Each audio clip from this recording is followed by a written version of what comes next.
Dalas po natin naririnig itong na may pera sa basura. Ayan, there's treasure in trash. O, di ba? Pero ngayon, may wifi sa basura. Teka, makinig muna kayo dito. Mamaya maghalukay na kayo ng mga basura ninyo. Hinahanap nyo si wifi. Si wifi. Okay, naimbento po ng tatlong magsisipag tapos na po na information technology students ng Southland College sa Kabangkalan, Negros Occidental ang isang wifi vending machine. Aba, na tumatanggap po ng 500 milliliter plastic bottles na nire-recycle kapalit po ng internet connection. So hindi mga 10 at 20 pesos na hinuhulog. Kung hindi, plastic bottles, used plastic bottles po. Umabot na po sa halos 1 taon para sa tatlong mag-aaral na sina Hans Wesley Platil, 22 years old, si Jasper Valyao, 22 years old rin, at si Jenny Frederick Bayor, 23 years old naman.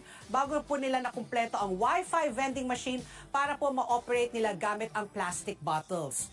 90% operational na po at ang storage bin ay pwedeng maglaman ng 150 plastic bottles. Ayun.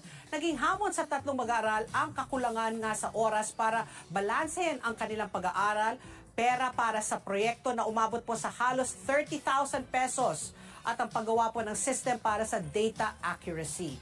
Sa kabila po ng hamon, nagpatuloy po ang tatlo dahil po sa pagmamahal at suporta ng kanilang mga tao na naniniwala sa kanila at nagbibigay ng inspirasyon.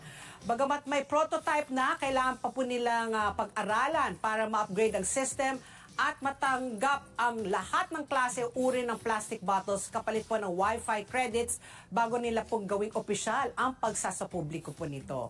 Bahagi po ang proyekto ng paaralan para ipakita ang galing ng teknolohiya sa pagtugon po ng environmental at social issues. That's a very bright idea, ha? So sana nga talaga mas mapalago nila yan para talaga, ayan, yung mga used water bottles nyo, PET bottles, makakakuha kayo ng Wi-Fi in exchange.